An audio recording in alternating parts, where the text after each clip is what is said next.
Good afternoon. I'm very happy to be here today to share our progress on the UCSF Medical Center at Mission Bay.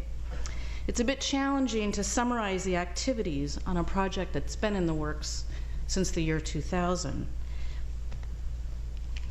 Mark spoke to many of the activities that occurred during the period of 2000 to 2006, so I will begin with the hiring of our architects, Anshin and Allen. Last month, I updated the UCSF Foundation on the project and reminded them of how straightforward the stated design goals were right from the get-go. The edict was, just do 3 simple things. First, create benchmark hospitals that enhance the delivery of care and patient safety to support the collaboration between researchers and clinicians needed to foster translational science, designed not like the hospital at all, but with healing and supportive environments, and to allow efficient and cost-effective hospital operations that use technology to make things better, easier, more convenient, with adaptability and flexibility to accommodate future medicine unimaginable today, and that are environmentally sustainable. Second, be sure they are just right. Architecturally inspiring, transformative, expressing sophisticated whimsy, but not too whimsical, integrated with the campus, but unique, classy, but not too expensive, and iconic, but not over the top. And third, make sure everyone loves the design. And okay, away we went. Thousands of hours of work are represented by this slide, which I'll call facilities visioning and design.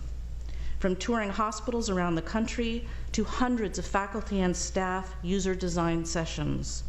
We got input from groups too many to name, worked extensively with our neighbors, and eventually earned across the board thumbs up on the hospital designs, along with approval by the regents. Also during this period, the UCSF campus and regents endorsed the campaign for UCSF Medical Center. To appreciate the enormity of what is being undertaken, we need to remember that the Medical Center has never run a major capital campaign, so why not start with a $600 million one?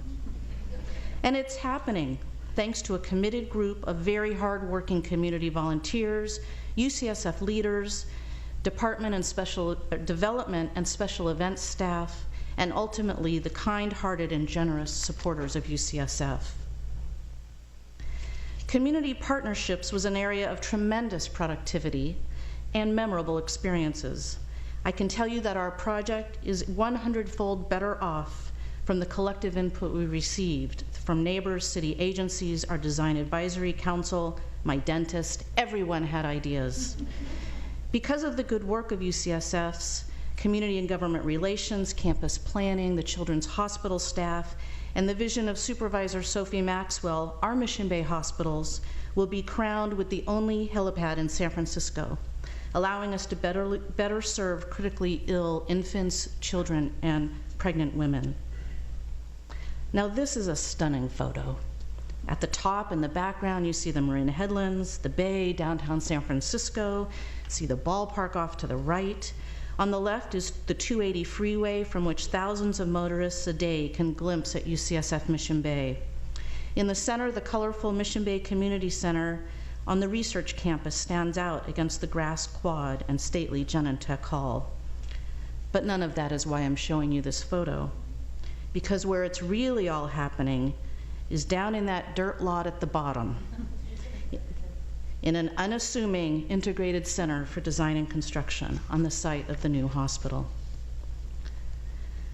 Under the experienced guidance of Stuart Eckblatter, Director of Project Delivery, the ICDC is now over 100 people strong, with architects, engineers, construction management advisors, project staff, and subcontractors all collaborating to integrate lean construction methods with the practical know-how of the builders and the design vision of the architects, while meeting the operational requirements set out by UCSF faculty and staff.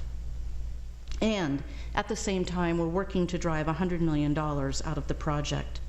To give you a glimpse of the intense technical work that has been occurring in the ICD, I'd like to share with you the actual design of the hospital's 6th floor as captured in the 3D building information model. The ultimate goal of the ICDC is to do the work now to minimize change orders, claims, and delays, all of which translate into cost and time, while driving cost out through the best value application of materials, construction approaches, and bidding strategies. What you are seeing here is the merged work of several disciplines into one building information management model. Once the architects freeze the basic layout, the subcontractors virtually construct in their individual disciplines, running pipes, ducts, electrical conduit, etc. within the model. The systems are merged at night, and any conflicts in the systems, called clashes, are identified by software and subsequently resolved by the impacted teams. What this means is that the typical problems, which cause delays, claims, and change orders during complex hospital construction, are almost entirely worked out in advance through virtually building collaboratively in this model. So not only will the construction go more smoothly, but the teams are able to improve productivity, identify opportunities for prefabrication, and have real-time information available for continuous cost modeling. We are making painstaking yet excellent progress toward our $100 million cost reduction goal through innovations, improved constructability, designing to pre-establish cost targets, and strategically taking advantage of the current market. So now that you've seen through the walls, I'd like to share some of the interior renderings of the hospitals to give you a sense of the interior spaces and ambiance. The Children's Hospital entry vestibule brings the scale of the buildings to a more child-sized proportion, with a colorful entry to greet visitors and park wagons, to a bright, engaging lobby and adjacent play garden. Children's rooms are simple yet welcoming, with ample space for family members to stay. And child life areas will include our San Francisco Unified School, along with playroom, creative art studio, teen room, and radio station. The Women's Hospital and Cancer Hospital is welcoming with a light-filled 2-story atriums. The first floor entrance lobbies have educational kiosks and views into gardens, while rotating art displays add interest and engagement to the spacious yet inviting first floor lobby. A state-of-the-art conference center is lined with smaller breakout and training rooms and ample space for receptions and events. On upper floors, sky lobbies distribute waiting near clinical areas and can accommodate groups or areas of respite. Patient rooms are tastefully simple, with expansive windows and family areas, and lounges invite visitors to relax in a soothing atmosphere.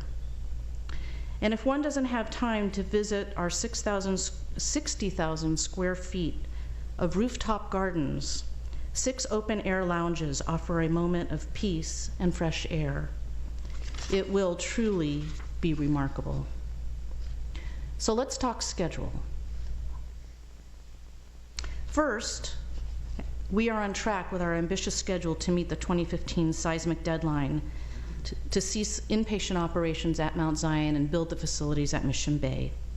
We will complete construction documents in 2010 with the goal of having raised $470 million by the November Regents meeting, where we will seek final funding approval and start construction in December. Construction of this 878,000 gross square foot facility will take over 3 years. And what types of activities will faculty and staff be involved with over the next months?